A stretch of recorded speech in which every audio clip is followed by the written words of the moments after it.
नमस्कार, मैं भगवान दास ऋषिकुल योगपीठ परिवार की तरफ से आप सबको धन्यवाद, नमस्कार। और आज का सत्र प्रारंभ करने से पहले हम ईश्वर की वंदना करते हैं। हमारे बीच डॉक्टर शिखा गुप्ता जी पधार चुकी हैं। आइए सर्वप्रथम ईश्वर की वंदना करें, कमर गर्दन सीधा करें, कोमलता से आंखें बंद करें, हाथों को जोड़ें, गहरा लंबा सांस लें। ओम भूर्भुवः स्वः तत्सवितुर्वरेण्यं भर्गो देवस्य धीमहि धियो यो नः प्रचोदयात्। ओम। दोनों हथेलियों का घर्षण करें, कोमलता से अपने चेहरे पर स्पर्श करें और अब मैं हमारे अध्यक्ष डॉक्टर डी.एन. शुक्ला जी से अनुरोध करूंगा कि आज का सत्र प्रारंभ करने के लिए डॉक्टर शिखा गुप्ता जी को आमंत्रित करें और वेबिनार का शुभारंभ कराएं। धन्यवाद। बहुत बहुत धन्यवाद डॉक्टर भगवान दास जी। आज 7 अक्टूबर 2021 सर्वप्रथम मैं आज जुड़े हुए सभी योग साधक, दर्शक, श्रोतागण व साथ में आज हमारे वेबिनार पैनल पर जो आए हुए अतिथि, मुख्य वक्ता, मुख्य अतिथि और डॉक्टर भगवान दास जी जो दिल्ली स्टेट कोऑर्डिनेटर हैं हमारे ऋषिकुल योगपीठ के, मैं सभी लोगों को आज हार्दिक बधाई व शुभकामनाएं देता हूं। आज महानवरात्रि का प्रथम दिवस है। माता रानी का दिन आज से आरंभ होता है 9 दिन के लिए। तो ये एक शुभ घड़ी है कि आज इस शुभ घड़ी में हमारे बीच जो हमारे मुख्य वक्ता उपस्थित हैं डॉक्टर शिखा गुप्ता जी, आज ये महासत्र जो है वो महानवरात्रि पर विशेष महाविशेष है, क्योंकि इस पर जो व्याख्यान होना है आज वो उपवास चिकित्सा पर है। क्योंकि हमारे भारत की संस्कृति में जो है ये एक कल्चर है कि नवरात्रि में उपवास रखने का, तो उस पर कहीं ना कहीं कैसे आपको जो है उपवास रखना है, क्या है उसकी कार्यविधि, कैसे आपका डाइटिंग सिस्टम रहना चाहिए, नहीं रहना चाहिए, तो उस पर आज बहुत अच्छा व्याख्यान होने जा रहा है। तो सभी दर्शक श्रोतागण जो आज जुड़े हैं उनको बहुत सारा इसमें लाभ मिलने वाला है, जानकारी मिलने वाली है। तो मैं आज के मुख्य वक्ता डॉक्टर शिखा गुप्ता जी का तहे दिल से स्वागत व अभिनंदन करता हूं आज के इस वेबिनार आयोजन में। और धन्यवाद। आज जो है सबसे जरूरी बात कि आज ये हम 100 नंबर पूरे करने में सिर्फ एक सेशन बाकी है, यानी 99 सेशन पर आज हमारा ऋषिकुल योगपीठ परिवार इस आयोजन में पहुंच चुका है। तो मैं अब सीधे आमंत्रित करूंगा, क्योंकि काफी समय हो चुका है आज के कार्यक्रम में, तो मैं सीधे आमंत्रित करता हूं डॉक्टर शिखा गुप्ता जी को कि वो आए और आज के इस अपने वेबिनार महासत्र के विषय पर चर्चा करें। धन्यवाद जी। नमस्कार डी.एन. शुक्ला जी, धन्यवाद हमें पुनः आमंत्रित करने के लिए ऋषिकुल योगपीठ का और आपकी टीम को। जैसा कि आपको विदित है और आपने लिखा भी है कि हम लखनऊ से हैं और मैं 20 सालों से प्राकृतिक चिकित्सा की प्रैक्टिस कर रही हूँ और मेरा जो आज का विषय है वो उपवास चिकित्सा पर आधारित है। सभी को, दर्शकों को नवरात्रि की शुभकामनाएं, क्योंकि नवरात्रि एक पर्व जो है वो धार्मिक अनुष्ठानों का पर्व है, पर किंतु आध्यात्मिकता के तौर पे उपवास चिकित्सा को आज तक हम लेते आए हैं। अगर हम और पहले जाएं और प्राकृतिक चिकित्सा की कुछ ऐसी किताबों का अध्ययन करें या प्राकृतिक चिकित्सकों का अध्ययन करें, तो उसमें बर्नर मैकफेडन जैसे बहुत ऐसे प्राकृतिक चिकित्सकों का नाम अग्रणीय मिलेगा, जिन्होंने प्राकृतिक चिकित्सा या उपवास चिकित्सा को स्पेशली एक चिकित्सीय विधि द्वारा समझाया है। मैं यहाँ पर धर्म से रिलेटेड जितने भी लोग फास्ट कर रहे हैं वो तो बहुत अच्छा है, क्योंकि वो संकल्पित हो जाता है। जब आप उसको ऊर्जा से भी जोड़ देते हैं तो वो संकल्पित हो जाता है। पर जिस तरीके से प्राकृतिक चिकित्सक एक प्राकृतिक चिकित्सा को थेरेप्यूटिक आयाम दे रहे हैं ना, हमारा पहले एक लेक्चर भी था कि वैज्ञानिक विश्लेषण क्या है प्राकृतिक चिकित्सा का, कि मिट्टी चिकित्सा, धूप चिकित्सा, वायु चिकित्सा किस तरह से काम करती है। उसी तरह आज हम बात कर रहे हैं कि उपवास चिकित्सा चिकित्सीय रूप में हमें इस्तेमाल कर पाए। धर्म के विशेष जो उसके पैरामीटर्स हैं और वो हमें लाभ देती है, इसमें कोई संदेह नहीं है और हम सभी को उसका फायदा मिल रहा है। और जब हम मूर्ति पूजा या दुर्गा जी के विशेष अवतारों से अवतरित होकर, अभिसंचित होकर के उसको ध्यान में रखते हुए उपवास का काम करते हैं तो वो निस्वार्थ और निसंकोच बहुत ज्यादा फायदा पहुंचाता है। क्योंकि आज का विषय है उपवास कब, क्यों और कैसे।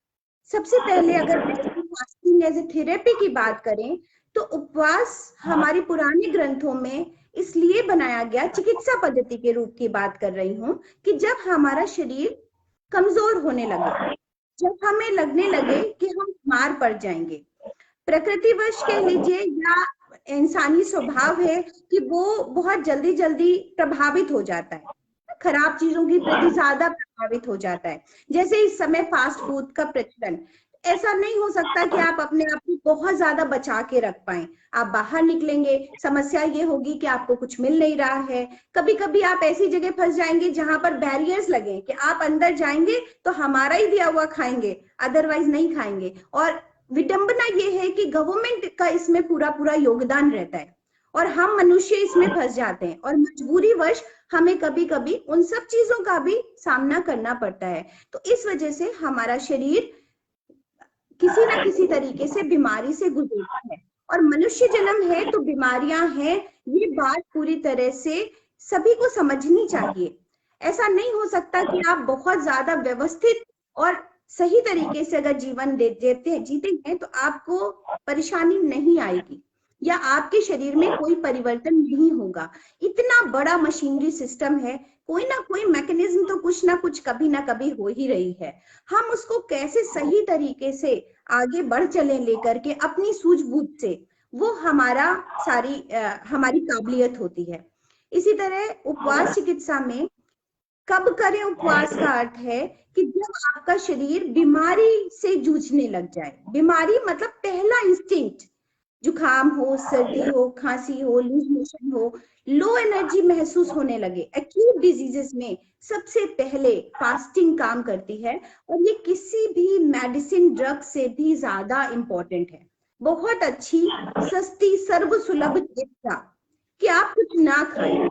लेकिन ये आज की विडंबना है कि ये सबसे कठिन काम है कि हम अगर किसी से कह दें कि कोई अगर आपसे एडवाइस लेने आए और आप ये बताएं कि तुम कुछ ना खाओ, ये दवा है, तो वो मानेगा नहीं, क्योंकि उसको है कि नहीं ऐसे कैसे, कुछ तो खाएंगे तभी, क्योंकि उसको प्रकृति पे और अपने ऊपर विश्वास ही नहीं है कि उपवास में कितनी ताकत है। उपवास हमारी उपचारात्मक शक्ति को शरीर की बढ़ाता है, हमारी बॉडी के इम्यून सिस्टम को अच्छा करता है, हमारी मेंटल फिजिकल फिटनेस को अच्छा करता है। अगर दूसरे संदर्भ में कहें, आज के यूथ की भाषा या साइंस की भाषा में कहें तो हमारी बॉडी के एसिमिलेटिव सिस्टम को बढ़ा देता है, पेरिस्टाल्टिक मूवमेंट को बढ़ा देता है, डिटॉक्सिफिकेशन को बढ़ा देता है ना। भोजन का पाचन अच्छे से होने लगता है, भोजन का एक्सक्रीशन मतलब भोजन अच्छे तरीके से स्टूल बाहर पास हो, वो अच्छा होने लगता है। तो एक तरीके से आप जैसे सर्विस कराते हैं अपने शरीर को, सर्विसिंग के लिए गाड़ी को देते हैं, उसी तरीके से आप अपनी गाड़ी की सर्विसिंग कराने अगर जाते हैं तो सबसे बड़ी और महत्वपूर्ण, अगर सबसे बड़ी सस्ती चिकित्सा है आपके पास तो है उपवास चिकित्सा। इसीलिए इसको धर्म से जोड़ करके ऐसे 2 नवरात्रियों में बनाया गया कि अगर आप 7 से 9 दिन का उपवास हर 6 महीने पे करते हैं तो आप फर्दर 6 महीने का आप अपने लिए एक इंश्योरेंस बना लेते हैं, अपना हेल्थ इंश्योरेंस क्रिएट कर लेते हैं कि आपको अब आने वाले 6 महीने में ये छोटी छोटी सर्दी, जुकाम, खांसी, बुखार से परेशान होने की आवश्यकता नहीं है। इसके लिए शरीर खुद आपका सक्षम हो जाएगा लड़ने के लिए। सो ये तो छोटा सा उपवास है। इसमें दो कंफ्यूजन है, उस पे भी आती हूँ कि लोगों को लगता है कि ये तो भुखमरी है, भुखमरी की कंडीशन है। तो फास्टिंग और स्टारवेशन में थोड़ा सा अंतर है। फास्टिंग पहली बात तो इंसान की अपने समझ से होती है, मतलब जब उसको इच्छा करे, ऐसा नहीं हो सकता कि आप किसी को खाना सर्व करें और उसके सामने से खाना हटा लें और आप कहें नहीं तुम्हें तो फास्ट रखना पड़ेगा। तो फास्टिंग कभी जबरदस्ती नहीं करवाई जा सकती। फास्टिंग के लिए संकल्पित होना पड़ेगा और आपके अपने मन को भी उससे जोड़ना पड़ेगा। दूसरी बात आती है स्टारवेशन, मतलब भूखमरी। हमारे शरीर में एक स्टोर्ड ग्लाइकोजन है जो कि लीवर स्टोर करता है और एक अच्छी मात्रा में स्टोर रहता है। हम जब फास्ट करते हैं इस दौरान हमारे बॉडी के सारे सिस्टम, मतलब हमारा डाइजेस्टिव सिस्टम, मेंटल, हमारा रेस्पिरेटरी सिस्टम, सब स्लो डाउन हो जाते हैं, सब रिलैक्स रहते हैं, मेनली डाइजेस्टिव सिस्टम। और उस समय वो बॉडी हीलिंग का काम करती है और हमारे शरीर को जितना जरूरत है उतना हम देते भी हैं। और अगर सिर्फ पानी पे रहते हैं तो हमारी बॉडी का स्टोर्ड ग्लाइकोजन उनको हमको एनर्जी देता है, ऊर्जा देता है और फैट सेल्स डिस्ट्रॉय होती हैं। स्टारवेशन क्या है? भूखमरी की वो स्थिति जहां पर हम फास्ट 40 से 90 दिनों तक सिर्फ पानी पे रहने के बाद रखें तो स्टारवेशन शुरू होता है। ठीक है, ऐसा साइंटिफिकली प्रूवन है। तो भूखमरी की कंडीशन से घबराना नहीं चाहिए। फास्ट उपवास अलग है, भूखमरी अलग है। भूखमरी की कंडीशन वो है जब आपको खाना आपके एक तो सामने से हटा दिया जाए तो आपको फास्टिंग का पूरा फायदा नहीं मिलेगा। दूसरा, भूखमरी की कंडीशन बहुत समय बाद आती है। तो इसलिए ये दिमाग से निकाल देना चाहिए कि हम भूखमरी, स्टारवेशन पे ले जा रहे हैं पेशेंट को और वो जीर्ण शीर्ण स्थिति में आएगा।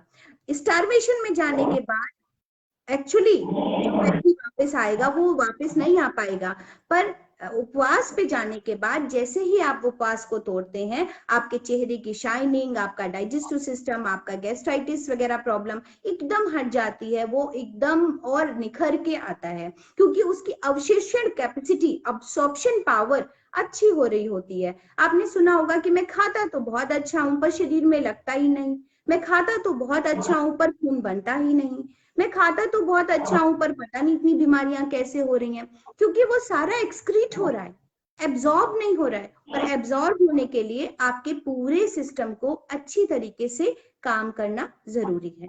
यहाँ पर एक और बात संदर्भ है, उपवास का शरीर पर प्रभाव। उपवास का शरीर पर ना केवल फिजिकल बॉडी पे फर्क पड़ता है, अनलेस आपकी मेंटल बॉडी पे भी फर्क पड़ता है, फिजियोलॉजिकल बॉडी पे भी फर्क पड़ता है। तो एक्सक्रीटरी सिस्टम सारे अच्छे से काम करने लगते हैं, वाइटल ऑर्गन सारे अच्छे से काम करने लगते हैं, सो मेंटल पीस मिलता है, स्पाइनल कॉर्ड से लेकर के जितना बोन हेल्थ है वो भी अच्छी हो जाती है। तो बहुत सारी तरीके से फिजियोलॉजिकल इफेक्ट से लेकर के आपके शरीर पर हर लेवल का इफेक्ट आपके शरीर पर पड़ता है।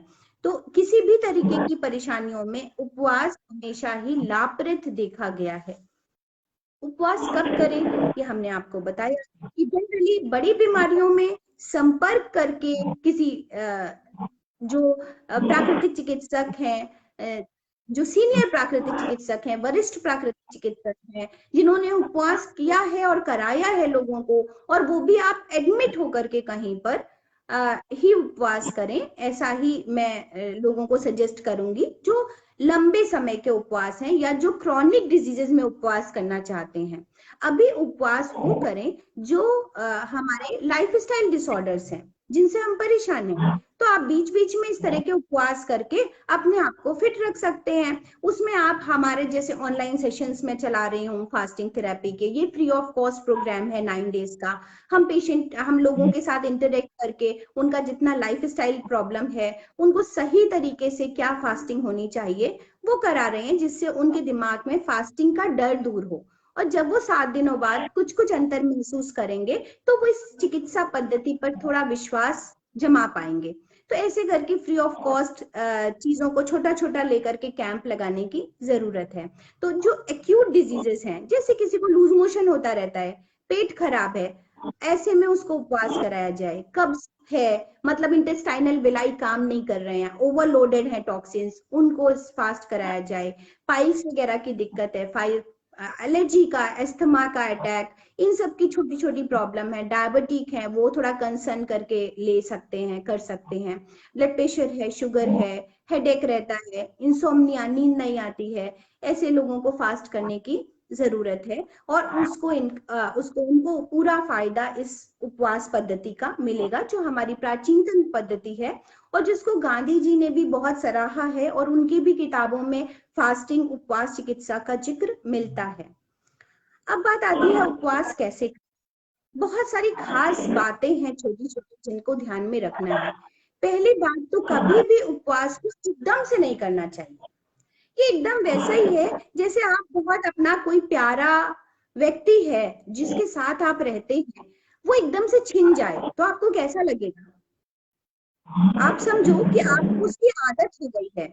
आप अपनी फैमिली मेंबर्स को ले लीजिए, आपके घर में आप जो पेट पालते हैं, पालतू डॉगीज पालते हैं, कैट पालते हैं, कोई भी आपके घर में आता जाता है, आपको उसकी आदत हो जाती है। एकदम से वो बिछड़ जाए तो आपका पूरा शरीर और मन व्यथित हो जाता है, डिस्टर्ब हो जाता है। ठीक उसी तरह रोज आप दाल चावल सब्जी रोटी चटनी पापड़ अचार भुजिया समोसे पापड़ सुबह कोल्ड ड्रिंक सब ये सब खाते आ रहे हैं, आप एकदम से आपको बोल दिया गया नहीं अभी कल सब बंद, कल सिर्फ तुम्हें पानी पे रहना है, तो वो फास्टिंग नहीं है। वो फास्टिंग आपके शरीर को नुकसान पहुंचा सकती है, क्योंकि आपने संकल्प तो अगले को दिला दिया अपनी बातों से, पर आपने उसकी बॉडी को प्रिपेयर होने का समय नहीं दिया। उसकी बॉडी को अंदर की नहीं पता कि आज हमें ये नहीं मिलने वाला है। वो एडिक्टेड है उस निकोटीन का जो आप डेली ले रहे हैं, उस कैफीन का जो आप डेली ले रहे हैं। तो आप ऐसा जुल्म कह सकते हैं ना, नहीं कर सकते, क्योंकि वो आपको पता नहीं चलता है, पर इंटरनली वो आपको फायदा भी नहीं देगा फास्टिंग का, उल्टा नुकसान हो सकता है। तो फास्टिंग हमेशा ही धीरे धीरे शुरू करें। आपकी बॉडी को और आपको पता होना चाहिए कि हम फास्ट करने वाले हैं। तो सबसे पहले कैसे करें, मतलब एक दिन पहले, कम से कम 1-2 दिन पहले, जो नॉन वेजिटेरियन है उनको तो कम से कम 2 दिन पहले अपना नॉन वेज बंद कर देना चाहिए। और जो वेजिटेरियंस हैं उनमें भी जो बाहर जाते हैं, फास्ट फूड लेते हैं या बहुत सारा पूरी पराठे खाने के एडिक्शन है या कार्ब्स खाने के एडिक्शन है, मान लीजिए वो दाल चावल भी खाते हैं, तो भी उन्हें 1 दिन पहले से 2 दिन पहले से अपनी बॉडी को प्रिपेयर करना चाहिए कि हमें फास्ट रखना है और उसी तरीके से फॉलो करना चाहिए। और इसी क्रम में जब हम फास्ट को तोड़ते हैं तो भी ऐसा नहीं हो सकता कि आपने पानी पे या जूसेस पे फास्ट रखा है और एकदम से आप छोला पूरी खाने लग जाएं। ऐसा नहीं करना चाहिए। वो भी प्रकृति के विरुद्ध है, आपकी शारीरिक प्रकृति के विरुद्ध है और आपको बहुत नुकसान पहुंचा सकता है। तो इसी क्रम में जब आप फास्ट को तोड़ेंगे तो धीरे धीरे ही तोड़ना चाहिए, अपनी बॉडी को धीरे धीरे ही डालना चाहिए। हमेशा लंबे उपवास ज्यादा हेल्पफुल होते हैं बजाय छोटे उपवास के। कैसे? जैसे मैंने बताया कि जब आप लंबे उपवास पे जाते हैं, जैसे आज हमने लोगों को रखा, तो हमने सुबह तुलसी पानी पिलाया, फिर 8 बजे मैं खुद भी उसी डाइट पे हूँ, फिर हमने कोकोनट मिल्क, कोकोनट गिरी का पानी के साथ और खजूर डाल करके ग्राइंड कर दिया, उसको छाना, तो ये कोकोनट मिल्क जो है हमने उनको पिलाया। देन उसके बाद हमने फ्रूट्स खाए और भीगे हुए रेजिन्स खाए। तो अभी हमने दोपहर में उगे हुए आलू की चाट बनवाई और सैलेड के साथ उनको रिकमेंड किया। शाम को हर्बल टी और मूंगफली मुखाना इसलिए खिलाया क्योंकि बॉडी को आदत है ये सब खाने की और हम उनकी बॉडी को प्रिपेयर कर रहे हैं। शाम को लौकी की सब्जी और सिंघाड़े की कढ़ी, जिसमें कोशिश भर हमने ऑयल को कम किया है सिर्फ, बाकी उनको प्रोटीन, कार्ब्स और सॉल्ट और शुगर नेचुरल तरीके से देने की कोशिश की है कि हनी, खजूर, मुनक्के, किशमिश, सब्जियों का सूप, सब्जियां, ये सब मिलके उनके बॉडी में जो सोडियम पोटेशियम का बैलेंस है वो बनाए रख सके। ऐसा ना हो कि वो एकदम से बॉडी हाइपो में चली जाए। अब कल जब आएंगे तो और चीजें कम करेंगे, जैसे पीनट्स है, मूंगफली, हाई प्रोटीन डाइट है, खत्म कर देंगे, ठीक है। और चीजें कम करने के बाद फिर हम परसों फ्रूट डाइट पे आ सकते हैं, सिर्फ फ्रूट्स पे रह सकते हैं। तो जो पेशेंट, जो लोग भी कर रहे हैं, वो आज जितना लो फील कर रहे हैं कल और कम लो फील करेंगे, उनको एनर्जी महसूस होगी, जबकि डाइट धीरे धीरे रिडक्शन पे जाएगी। फिर परसों उन्हें और ऊर्जा महसूस होगी और आगे बढ़ेंगे और कम डाइट पे जाएंगे पर ऊर्जा बढ़ती जाएगी, क्योंकि उनका शरीर आदतन वैसा ही ढलता चला जाएगा और वो डिटॉक्स करने में उसको अच्छा लगने लगेगा। ठीक है, तो ऐसा ये समझना बहुत जरूरी है कि लोग इन्फ्लुएंस तो हो जाते हैं छोटे छोटे टिप्स से, यूट्यूब वीडियो से, बड़ा सारा भरा पड़ा है, लेकिन उसमें अगर आप मूल तत्वों को नहीं समझ रहे हैं तो बहुत सारा शरीर को हार्म हो रहा है, क्योंकि आजकल बहुत सारा वीडियोस का कमी नहीं है ना। तो जितना आप खोलोगे आपको उतना ज्यादा चीजें मिलेंगी। सो बेसिक कंटेंट अगर आप समझ के चलते हैं तो आपको उसका फायदा मिलेगा। अब बात आती है उपवास कैसे करें।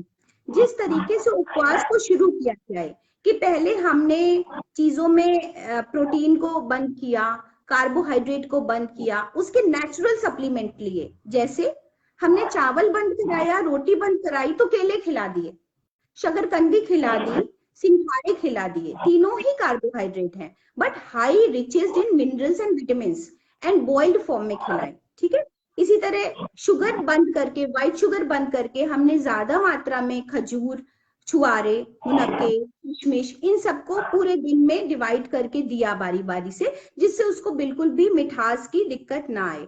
तो अब जब धीरे धीरे आप तोड़ने पे आएंगे तो जिस तरीके से आपने ऐसे गए हैं तो वैसे ही आप वापस आएंगे कि आप 5वें दिन से प्लानिंग शुरू कर देंगे। जैसे अभी हमने 2 दिन पहले से ही कैंप लगाया था कि हम समझा सकें कि आपको करना क्या है।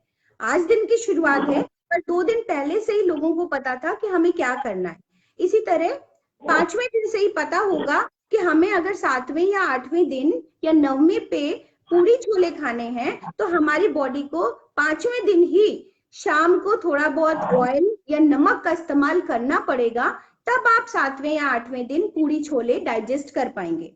अगर आप ऐसा नहीं करते हैं तो आपने जो बीच के दिनों पे अभी फ्रूट फास्टिंग, जूस फास्टिंग या पानी पे रहे थे तो आपकी बॉडी को और ज्यादा नुकसान होगा, और तब आप बोलते हैं कि हमें एकदम से गैस्ट्रिक शुरू हो गया, अल्सर हो गया, ये हो गया, बहुत सारा दिक्कतें शुरू हो जाएंगी, और फिर आप बोलते हो कि प्राकृतिक चिकित्सक या उपवास चिकित्सा से ही ऐसा हुआ और हमको फास्टिंग सूट नहीं करती, हम फास्टिंग नहीं कर सकते। ठीक है, तो अगर फास्टिंग के छोटे छोटे टिप्स को आप नजरअंदाज ना करें और बहुत बारीकी से उसका अध्ययन करें,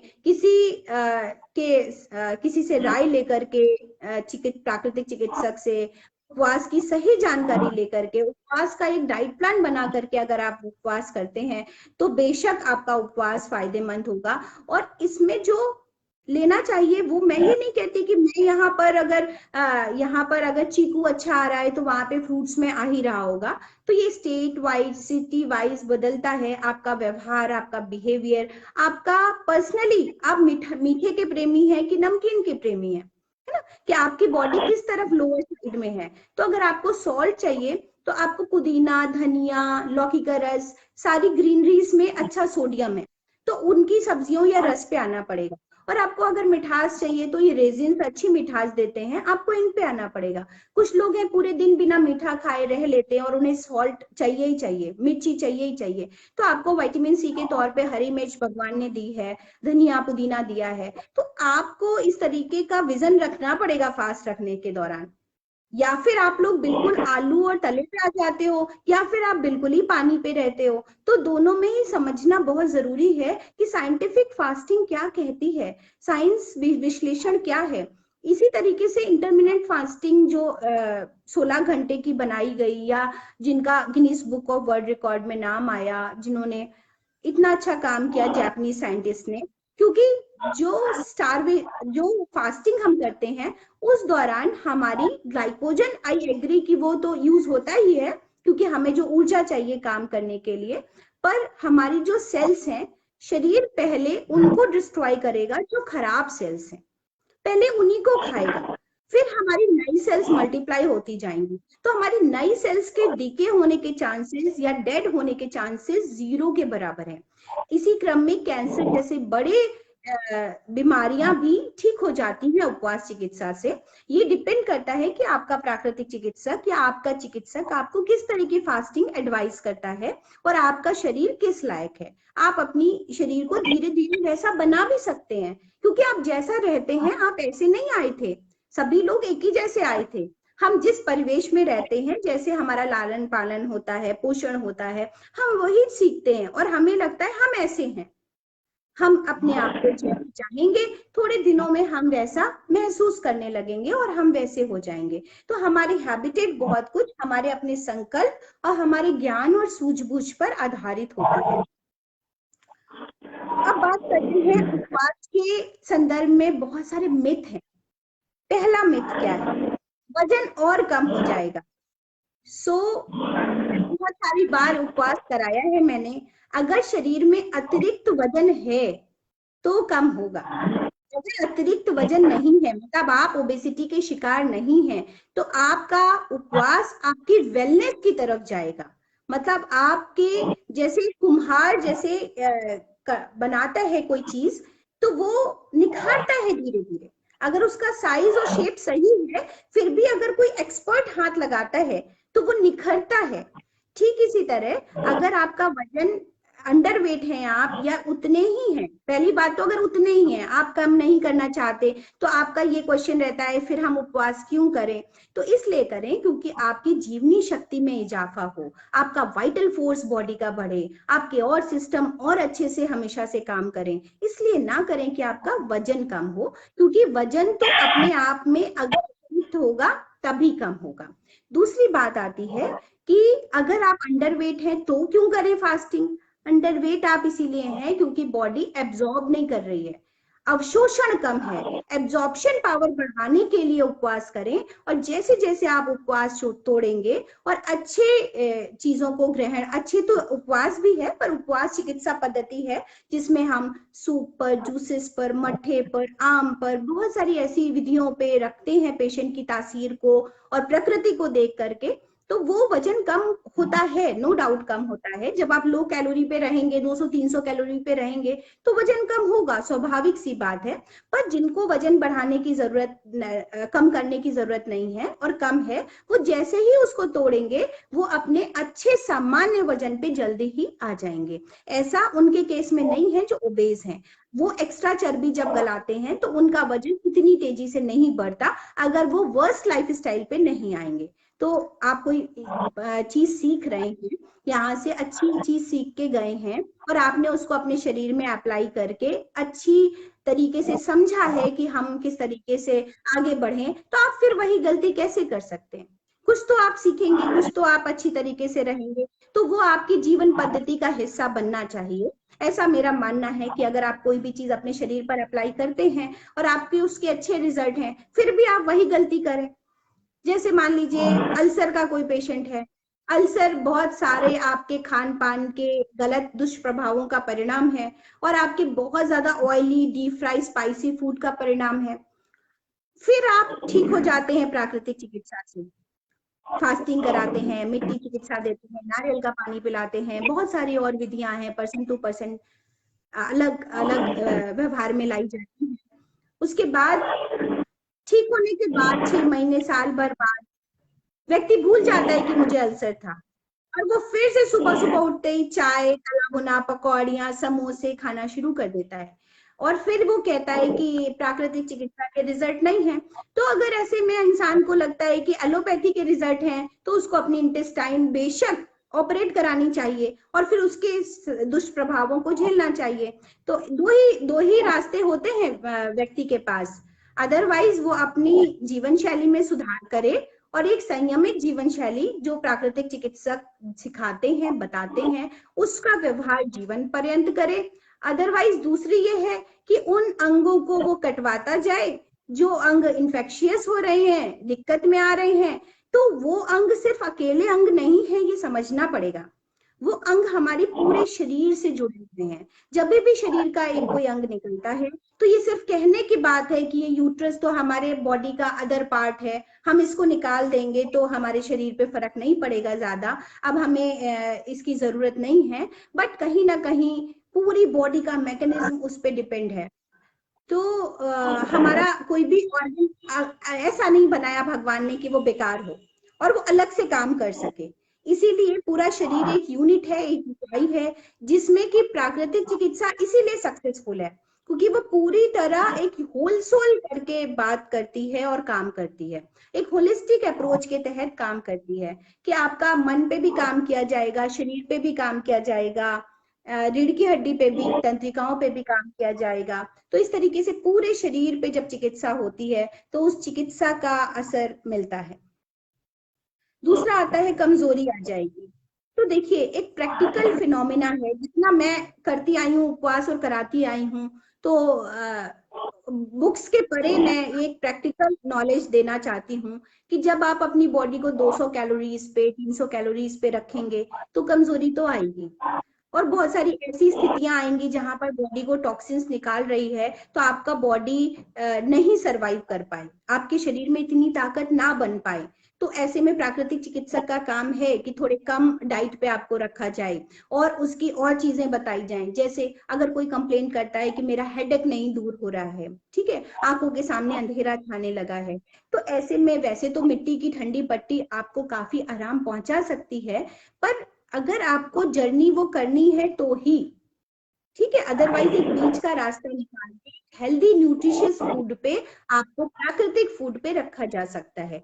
तो कमजोरी आती है पर 1-2 दिन ही ज्यादा रहती है। अगर आप ज्यादा समय तक कमजोरी महसूस करते हैं तो उसको धीरे धीरे बात करके आप टेपरिंग कर सकते हैं और कुछ ऐसी चीजों को शामिल कर सकते हैं जो आपको फायदा पहुंचाएं, जैसे किशमिश, खजूर, मुनक्के का पानी, रस बीच बीच में बढ़ाया जा सकता है जो आपको ताकत प्रदान करेगा। और समटाइम्स प्रोटीन भी नहीं छोड़ते हम लोग, जिनको बॉडी में जरूरत है और वो नहीं सरवाइव कर पा रहे हैं, तो फिर वो पर्सन टू पर्सन वेरी करता है, उनको उसी तरीके से देना चाहिए। और कमजोरी क्षणिक होती है, कमजोरी मन का भाव है, कमजोरी इस बात के लिए है क्योंकि हम वो खाते आए हैं, तो वो 1 दिन 2 दिन कमजोरी है, तीसरे चौथे दिन नहीं लगेगी। पेट में जो क्रैम्प्स आते हैं वो इसलिए आते हैं क्योंकि हमारा स्टमक तो आप दे नहीं रहे हैं कुछ भी, और आपका ब्रेन जो है वो हाइपोथैलेमस आपको डिमांड कर रहा है कि आपका खाने का समय हो गया है और आपको बढ़िया कार्ब वाली थाली दोपहर की जो खाते हैं आप खाने की, वो मिलनी चाहिए थी। तो वो जो इरिटेशन और कंफ्यूजन है उसके एवज में पेट थोड़ा सा क्रैम्प्स फील करता है, डिस्टर्ब फील करता है, लो फील करता है। ऐसे में भी मैं मड पैक एडवाइस करूंगी, मिट्टी की पट्टी, और अगर ये नहीं है तो आप एक ठंडा पानी का तौलिया पेट पे रख सकते हैं, एक कोल्ड पैक बना करके, वो भी आपको राहत देगा और वो दिन में 1-2 बार आप इस्तेमाल कर सकते हैं इजीली। दूसरी बात आती है समस्या की, जब आप जूसेस पे रहते हैं, फ्रूट्स पे रहते हैं, फ्रूट्स में तो फाइबर होता है पर स्टिल अनाज जितना फाइबर नहीं होता है, तो आपको कॉन्स्टिपेशन की समस्या होती है। ऐसे में उपवास चिकित्सा के अंतर्गत प्राकृतिक चिकित्सा का सहारा लेना चाहिए। हालांकि मैं ऐसे कहना तर्कसंगत नहीं होगा क्योंकि उपवास चिकित्सा प्राकृतिक चिकित्सा का ही अभिन्न अंग है, तो वो तो समाहित है प्राकृतिक चिकित्सा में। तो ऐसे में हम लोगों को पेट पर मिट्टी की पट्टी और एनिमा सजेस्ट करते हैं, क्योंकि उस समय एनिमा और ज्यादा फायदेमंद हो जाता है, क्योंकि आंतों में अब कुछ भी नहीं है, आंतें खाली हैं, तो जो चिपका हुआ मल है, बहुत पुराना पड़ा हुआ सड़ा हुआ, वो जब आप मिट्टी की पट्टी देते हैं तो अब क्योंकि आंतें खाली हैं, पहले जब आप एनिमा ले रहे थे तो आंतों में जो भरा हुआ मल था, फीकल मैटर था, वो ही निकलता था, पर अब जब वो खाली है तो अब तो कुछ तो काम करेगी मड पैक, तो अब जो चिपका हुआ मल है उसको साफ करने का काम हो रहा है, वो अब जब आप ढीला करेंगे और एनिमा के थ्रू निकाल देंगे तो आंतें आपकी नई और सजग हो जाएंगी। तो फास्टिंग के दौरान आपको एनिमा सजेस्टेबल है और ज्यादा फायदा करता है, तो एनिमा लेना चाहिए, उससे घबराना नहीं चाहिए। जो कॉन्स्टिपेशन की समस्या है वो कुछ दिन रहती है, जितने दिन आप जूसेस पे रहते हैं, पानी पे रहते हैं, फाइबर कम लेते हैं, उन दिनों लीजिए, और उल्टा फायदा ही फायदेमंद रहता है, इसलिए ही होता है। फिर एक और बात आती है कि उपवास कितने दिनों का होना चाहिए, तो 6 महीने में उपवास से 9 दिन का होना चाहिए, जैसा कि नवरात्रि की कंडीशंस में बनाया गया है, बताया गया है, ठीक है। तो ये तो हो गया वाला उपवास जो कि नवरात्रि में इसीलिए बनाया गया कि अगर आप 7 से 9 दिन का उपवास करते हैं तो आप नॉर्मल केसेस में, मतलब एक्यूट डिजीजेस में आपको बेहतर महसूस होगा। अब बात आती है कि हम एवर हेल्दी रहने के लिए हफ्ते में 1 दिन का उपवास करें और 3 महीने में 3 दिन का, 4 दिन का उपवास कर लें। एक हफ्ते में एक दिन का जो उपवास होता है वो कभी भी लिक्विड पे आके नहीं रखना चाहिए। क्यों? क्योंकि एक दिन पहले भी हम अच्छा भोजन खा रहे हैं, बाहर जा रहे हैं, पार्टियां कर रहे हैं, और एक दिन बाद भी हम वही काम कर रहे हैं। तो उसको 100% अल्कलाइनिटी पे रहना चाहिए, पर जूसेस पे नहीं रहना चाहिए, जिससे कि हमारे शरीर को उसकी आदत भी बनी रहे, जिसमें हम ये कोशिश करते हैं कि 4 बार 4 तरीके के फल खा लें और 4 बार 4 तरीके के सलाद खा लें। तो ये पूरी रेनबो डाइट आपकी पूरी बॉडी में अच्छे न्यूट्रिएंट पैदा कर देती है और पूरी बॉडी को डिटॉक्स कर देती है। साथ में आप अगले दिन कुंजल, मिट्टी की पट्टी और एनिमा ले लें। ये सबसे बेहतरीन उपवास होता है। और अगर आप इसको किसी धर्म से जोड़ देते हैं तो वो सबसे ज्यादा अच्छा हो जाता है, क्योंकि आप उसे रख पाते हैं, आपके ऊपर सोशल प्रेशर नहीं रहता है। क्योंकि आप कहीं जाएंगे, अच्छा यूं ही हो, अपनी हेल्थ के लिए हो तो कुछ तो खा ही लो, तो खा लो।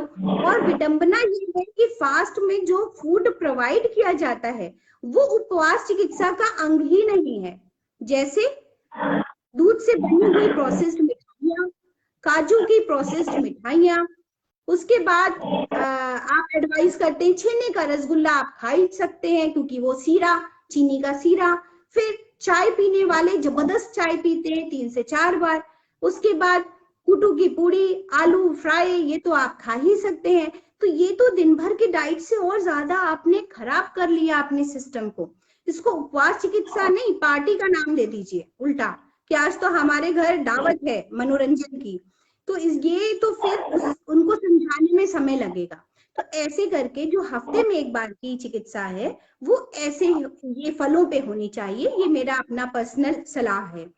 उसके बाद उसको धर्म से इसलिए जोड़ना चाहिए कि वो आपका टूटे ना और आप अपने हेल्थ से रिलेटेड कर सके, और धर्म भी उसमें आपको एक शुभ संकल्प दे सके, उसका भी फायदा आपको मिल सके। तो जो भी आपको दिन के हिसाब से आपको दिन सूट करता है, आपके धर्म के हिसाब से सूट करता है, उन उपवासों को जरूर से रहना चाहिए। और कुछ इस तरीके से रहना चाहिए, ना कि उस तरीके से कि हम चाय पी रहे हैं दिन भर, हम तला हुआ चिप्स निकाल के खा रहे हैं। उनको थोड़ा क्या उनको बंद करना चाहिए अगर आप उसको उपवास की संज्ञा देते हैं। दूसरी बात आती है जो 3 महीने का उपवास होता है, वो आप कर सकते हैं कि आपने बीच में फलों पे रहे, फिर जूस पे आए, फिर नींबू पानी शहद पे आ गए, फिर जूसेस पे आ गए। तो 4-5 दिन का आप बीच का प्रोग्राम 3 महीने पे बना सकते हैं। और जिस तरीके से एकदम कट्टरपंथी तरीके से हम उपवास चिकित्सा को इस समय लगे हैं प्रचार प्रसार करने में, तो वो नवरात्रि का ही होना चाहिए। अदरवाइज आप किसी जगह पर एडमिट होकर के किसी प्राकृतिक चिकित्सालय में उनकी देखरेख में कीजिए, क्योंकि ये ठीक वैसा ही है कि आप कहेंगे अरे जरा सा चख लो, इसमें क्या जाता है। तो वो जरा से में तो आपका बॉडी का फंक्शन पूरी तरह काम कर रहा है।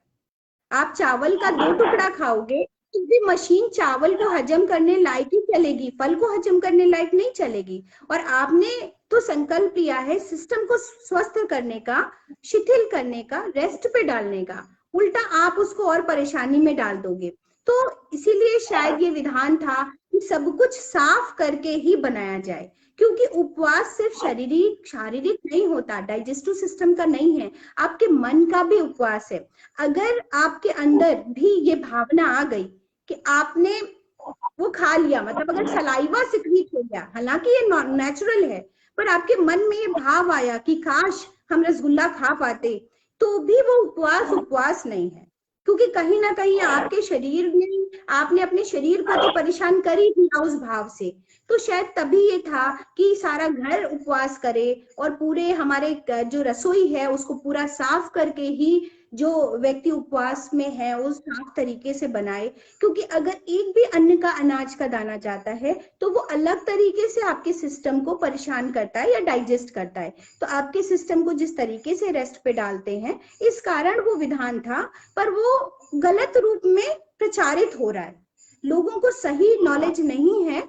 और वो धर्म कहना नहीं चाहिए, धर्म पाखंड विधि विधान इस पे ज्यादा है और मूल स्वरूप से विचलित होते जा रहे हैं। तो मेरा ये थोड़ा सा बीच की उम्र में होने के नाते मैं पुरानी पद्धति को भी रख रही हूँ सामने और नए साइंटिफिक डेटा को भी रख रही हूँ। आज 16 साल का बच्चा कैसे समझेगा उपवास चिकित्सा को, उसको भी समझाना चाहती हूँ साइंटिफिक दृष्टिकोण से। और मैं वो पुरानी पद्धति की बहुत किचन साफ होकर के, किसी को ना छू करके, बर्तनों को एकदम हाइजीन तरीके से अच्छा रख करके ही उपवास का खाना बनाया जाता था, तो मैं उसको भी जस्टिफाई कर रही हूँ, उसको भी समझ पा रही हूँ और लोगों तक पहुंचा पा रही हूँ। ये मेरी कोशिश है, ये मेरी कोशिश है कि मैं सब दोनों जो पीढ़ियां हैं उनको लेके चले, क्योंकि आज गूगल बाबा के रहते हम सभी बहुत अपडेट हैं, बच्चे बहुत अपडेट हैं, और बच्चियों को अगर हम समझा ले गए तो वो हमसे ज्यादा अपडेट हैं और वो हमारी नई पीढ़ी को बनाएंगे। अदरवाइज ये प्राकृतिक चिकित्सा, उपवास चिकित्सा किताबों में रखी रह जाएगी। कहना गलत नहीं होगा, ये बर्नर्ड मैकफेडन को समझना बहुत मुश्किल है। मैं 20 सालों के अपने प्राकृतिक चिकित्सा के अनुभव से कह रही हूँ कि मैंने इनको 2-3 बार पढ़ा है, पर जब पढ़ती हूँ तो मुझे 1-2 पैराग्राफ को बार बार पढ़ना पड़ता है। उस बात को समझ आ रही है, पर अगर मुझसे कहा जाए कि बता दो क्या लिखा है, तो उनके शब्दों को इस तरीके से पिरो पाना और इनकी बात को एज इट इज आप तक पहुंचा पाना बहुत मुश्किल है। तो जब मेरे लिए मुश्किल है, मैं बिल्कुल जैसे नहीं कि बहुत पैशन है, जुनून है प्राकृतिक चिकित्सा का, तो जो जिसको कुछ भी नहीं मालूम है, जो दवाओं के वशीभूत है, जिसको पता है कि हम सिर्फ दवा से ठीक होते हैं, उससे हम कैसे उम्मीद कर सकते हैं कि वो व्यक्ति समझ लेगा। ये हमारी जिम्मेदारी है कि अगर कोई साइंस की भाषा समझ रहा है तो हम उसको तोड़ मरोड़ करके एकदम उसी पैरामीटर में, साइंटिफिक पैरामीटर में चीजों को समझाने की कोशिश करें। लास्ट में 2-3 मिनट का, उपवास को अगर संकल्प से जोड़ा जाए तो वो सिद्धि है। जैसे गांधी जी सिर्फ पानी पे या गुड़ पानी पी करके उपवास को रखते थे, बहुत ज्यादा खर्चीला उपवास उन्होंने कभी नहीं किया, उसमें वो राम नाम राम नाम राम नाम जपते थे। इसी प्रकार मैं हमेशा बताती हूँ कि आपका जो भी कार्य है, जो भी परिपूर्ण नहीं हो रहा है, या जो भी आपका दुख का कारण है, उसका सकारात्मक सुझाव बनाइए। जैसे ये काम इतने दिनों में परिपूर्ण हो जाएगा, आप उसी को जप मान लीजिए, आप उसी का जप करें और उसी में मग्न रहें। 7 से 9 दिन में आपके उपवास की संकल्प साधना भी सिद्ध हो जाएगी। दुर्गा जी की कृपा तो है ही है, क्योंकि उनको, उनका जो विराट स्वरूप है उनको अपने अंदर धारण करना चाहिए। बहुत ज्यादा मूर्ति पूजा में मैं उसके खिलाफ नहीं हूँ, पर पंडित जी आए, फूल चढ़ा, माला चढ़ी, ये चढ़ा, लोग आए, ये वो क्या देख रहे हैं, उस चक्कर में आपका अपना मन नहीं विचलित रहता है, जिस वजह से आप उसका पूरा फायदा नहीं उठाते। इससे अच्छा है संकल्प साधना करें, दुर्गा जी को अपने अंदर आंखें बंद करके धारण करें और उन अष्टभुजी दुर्गा माँ को अपने अंदर महसूस करें कि आप उतने क्रिएटिविटी से, उतने ही शक्तिशाली हैं और उतने ही अच्छे तरीके से जितना आपके पास है वो समाज को दे पा रही हैं। सो इसी के साथ, सब्जेक्ट तो बड़ा है, पर इसी के साथ हम अपनी वाणी को विराम देंगे। और आप लोगों का बहुत बहुत धन्यवाद कि आपने हमें पुनः बुलाया। और इसके संदर्भ में अगर कोई प्रश्न होता है, क्योंकि जब आप इतने बड़े फोरम पे बोलते हैं तो कुछ ना कुछ 4 लोग उस पे पूछते हैं, या ज्यादा जिज्ञासा होती है या उसके अगेंस्ट बोलते हैं, तो दोनों ही तरीके से हम ससम्मान उनका आंसर देने के लिए रेडी रहेंगे। Thank you. बहुत बहुत धन्यवाद। आज का महासत्र विशेष था, कहा गया था, तो वो वाकई में आज विशेष था, क्योंकि उपवास चिकित्सा हर तरीके से सार्थक है और इसको हम जाने अनजाने में उपयोग में लाते भी हैं, लेकिन उपयोग उसका क्या हो रहा है, क्या सही है, क्या उचित है, क्या अनुचित है, उस पर हम लोग जो है बिल्कुल ध्यान न देते हुए उपवास रखते हैं। तो आज के इस सत्र में ये क्लेरिफिकेशन कर दिया गया है कि साइंटिफिक रीजन क्या है उपवास का। तो उस पर सभी लोग अगर इस सेशन को फिर से देखना चाहते हैं, फिर से सुनना चाहते हैं, तो आप फेसबुक पे हमारे इस रिस्कुल योग पीठ चैनल पर जाएं और इस सेशन को बार बार देखें और स्टडी करें और उसके अनुसार जो है अपने इस उपवास चिकित्सा को फॉलो करें। और इसके साथ ही रिस्कुल योग पीठ का यूट्यूब चैनल भी है, उसमें भी ये वीडियो डाला जाएगा और वहां से भी आप लिंकअप होकर के इस पर जो है पूरी जानकारी हासिल कर सकते हैं। और इस सत्र के लिए मैं तहे दिल से ऋषिकुल योगपीठ परिवार की तरफ से मैं धन्यवाद करता हूँ डॉक्टर मैम का। और आगे पुनः भी अनुरोध करूंगा कि आगे भी किसी नए विषय के साथ फिर से उपस्थित हों और ऐसी ही कोई विशेष जानकारी हमारे दर्शकों को दें। और मैं अब सीधे आमंत्रित करूंगा डॉक्टर भगवान दास जी को कि वो आए और मैम का धन्यवाद करें, और साथ ही जो है कोई अगर प्रश्न हो तो वो भी पूछ सकते हैं, और साथ ही फिर कार्यक्रम को विराम देने के लिए शांति पाठ करें। धन्यवाद। धन्यवाद डॉक्टर साहब, बहुत ही खुशी का माहौल बनाया डॉक्टर साहब ने, और बड़ा ही सरल भाषा में हमारे त्योहारों को, हमारे जीवन से उपवास को कैसे किस प्रकार जोड़ के रखें, बहुत सुंदर तरीके से जनमानस तक पहुंचाने का प्रयास था। और इसी के साथ अब हम इस वेबिनार को विराम देते हैं, और आइए शांति पाठ करें, कमर गर्दन सीधा करें, कोमलता से आंखें बंद करें, गहरा लंबा सांस लें। ओम द्यो शांति अंतरिक्षम शांति पृथ्वी शांतिरापा शांतिरोषधया शांति वनस्पतया शांति विश्वे देवा शांति ब्रह्म शांति सर्वं शांति शांतिरेव शांति सामा शांतिरेधि। ओम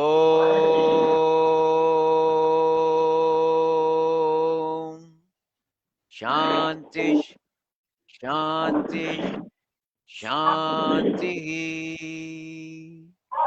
दोनों हथेलियों का घर्षण करें, कोमलता से चेहरे पर स्पर्श करें। धन्यवाद। आज का सत्र यहीं विराम देते हैं। हम डॉक्टर साहब शिखा गुप्ता जी का हार्दिक दिल से धन्यवाद देते हैं, और ऋषिकुल पीठ के परिवार की ओर से नमन करते हैं।